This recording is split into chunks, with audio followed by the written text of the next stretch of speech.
There are some things in life that don't make sense until they happen to you. For me, it started with a sound I couldn't explain. Alex, my blind friend, had always joked that he had super hearing. I used to laugh it off, but after what happened, I don't laugh anymore. Alex and I had been friends for as long as I could remember.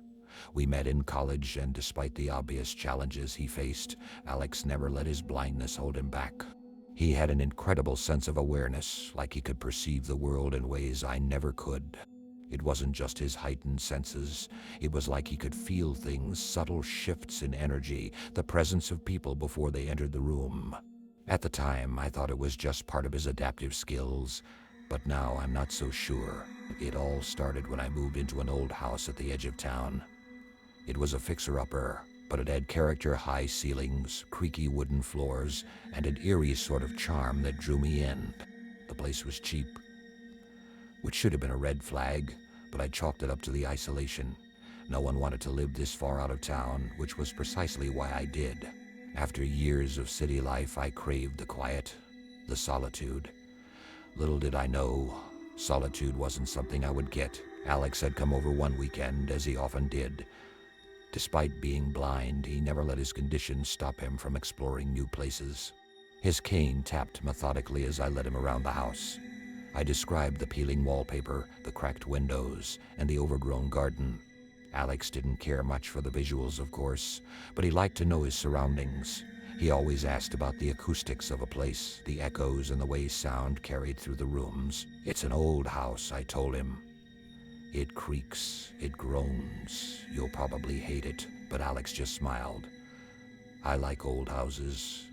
They tell you stories, even if they don't mean to. That was typical Alex, always finding something poetic in the mundane. We spent the day chatting, catching up on life, and I remember thinking how peaceful it was out there. No noise, no distractions, just the occasional rustle of the wind through the trees outside. That evening, as the sun began to set, we sat in the living room, sipping beers and listening to the sounds of the house settling. And that's when everything changed. Alex's face suddenly stiffened, his head cocked slightly to the side, his brows furrowing as if he were listening to something distant. "Do you hear that?" he asked, his voice unusually tense. I paused, straining to hear. "Hear what?" "The house is quiet." Alex shook his head, his grip tightening on his cane. "No, there's something in the house. Something's moving." I chuckled, trying to lighten the mood. "It's probably just the wind. This place is ancient, it's bound to make some noise." But Alex wasn't laughing. His face remained serious, his usually calm demeanor replaced by something I hadn't seen in him before: fear. "It's not the wind. I can feel it. Something's here and it's watching us." His words sent a shiver down my spine, but I brushed it off. "Come on, man, you've got to stop with the creepy stuff. It's just an old house." He didn't respond. Instead, he stood up abruptly, his cane tapping against the wooden floor as he moved toward the door. "We should leave." I stared at him, confused. "What? Why?" "Alex, there's nothing here." He stopped in the doorway, turning his head slightly as if he were trying to listen again. "I don't know what it is, but it's not something we should be near." The look on his face unsettled me. Alex had never been one to scare easily. He had faced more challenges than most, and he had always met them head on. But now, standing in my living room, he looked genuinely afraid. Reluctantly, I agreed to leave. I figured a night out would help shake whatever weird feeling had come over him.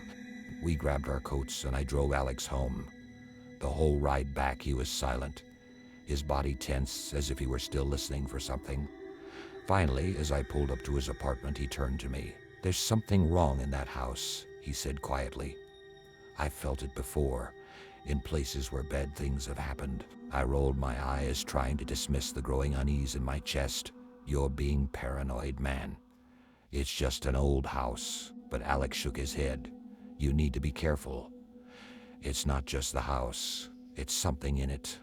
Something that's waiting." His words haunted me long after I dropped him off.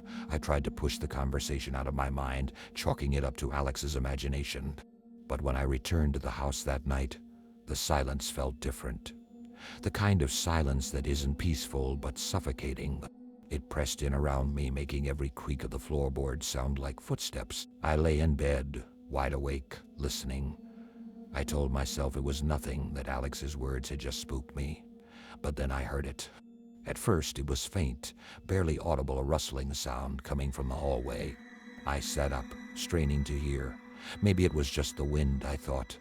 But the sound grew louder, more distinct. It was rhythmic, deliberate, like the soft shuffle of feet across the floor. I grabbed my flashlight and slipped out of bed. The hallway was dark, the shadows long and oppressive. I scanned the beam of light across the floor, but nothing was there. No movement, no sign of anyone. Just an empty hall. But then from the darkness, I heard it again, this time clearer. A voice, soft and whispering, calling my name. Eric. I froze, my heart hammering in my chest. The voice was faint but unmistakable. Someone or something was whispering my name. I swung the flashlight around, but there was no one there. Eric. The whisper came again, closer this time, as if someone were standing right behind me. I spun around, but the hall was empty. My skin prickled with cold sweat. I backed into the bedroom, slamming the door behind me. I barely slept that night. Every creak of the house, every groan of the floorboards sent waves of fear through me. I kept hearing that whisper, faint but constant, echoing through the walls. The next day, I called Alex. No answer. I texted him. Still nothing. I drove by his apartment, but his neighbors said they hadn't seen him in days. It was as if he had just vanished. A week passed, and still no word. The police looked into it, but they found no trace of him. No signs of foul play, no clues as to where he might gone.